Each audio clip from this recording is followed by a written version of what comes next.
बर्तमान बड़ खबर पानीपाग को नहीं पुणी आसूची नुआ अपडेट। लघुचाप पर लघुचाप आसंता 19 रे पुणी आउ एक लघुचाप। प्रबल वर्षा नहीं सतर्क सूचना येलो वार्निंग जारी कला पानीपाग विभाग। एपटे माड़ी आसिलानी बन्या आज राति को सावधान। सेपटे 24 घंटे प्रबल वर्षा नहीं सतर्क सूचना। हेलो फ्रेंड्स मु शक्ति आपन देखुछंती आजिरो ताजा खबर। तेबे याकु नै कोन रहिछि डिटेल्स इन्फॉर्मेशन आजिरो वीडियो रे आपन माने जानि परिबे। तेबे आपन माने जानिबा पई वीडियो को शेष पर्यंत देखंतु। ता पूर्वरु ए वीडियो गोटा लाइक करंतु जदि पाउछंती आपनकर सांगो साथी मानकु वीडियो को शेयर करनियतु। जदि फ्रेंड्स आपन माने हमर ए चैनल ले नुआ ही वीडियो देखुछंती पूर्वरु केबे भी हमर ए चैनल को सब्सक्राइब करनाती तेबे निहाती चैनल को सब्सक्राइब करे सहित पाखरे आसुवा बेल आइकन को बजाय रखतांतु। तेबे उत्तर ओडिशा एवं पश्चिम बंग उपकूलर उत्तर पश्चिम बंगोपसागर सृष्टि होता लघुचाप क्षेत्र बर्तमान अवपात रूप में उत्तर छत्तीसगढ़ एवं पार्श्ववर्ती पूर्व मध्यप्रदेश अंचल में सक्रिय रही।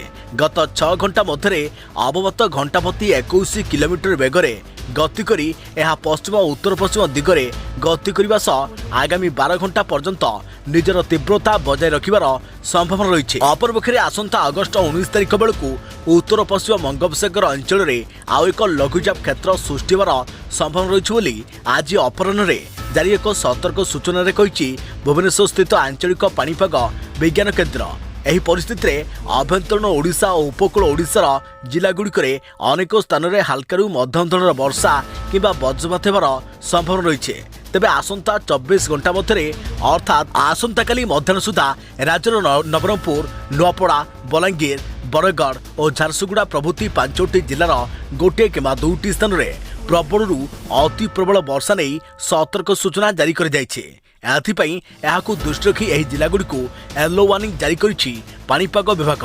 भुवनेश्वर और कटकर आखपाख अंचल आकाश आंशिक मेघुआ रहिबा सह भुवनेश्वर किछि स्थान में मध्यमरू हल्का वर्षा और कटकर किछि स्थान में मध्यमरू प्रबल वर्षा और वज्रपात हो पारे बोली आज अपराह्न जारी एक सतर्क सूचना रे भुवनेश्वर स्थित आंचलिक पानीपाग विज्ञान केन्द्र पक्षरु सतर्क सूचना जारी कर जाइछि। एपटे राज्य में घनिलाणी बन्या भय आसंता 3 घंटे पिक छुईब बन्या राज्य में बन्या भय।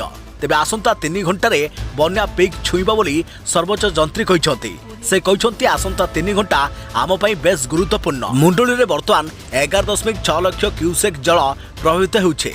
आउ किछि बढ़िया परे जल प्रवाह परिमाण कमियो बोली सर्वोच्च जंत्री कहते। तेबे आज राति को सावधान सतर्क रुहंतु एवं सुरक्षित रुहंतु।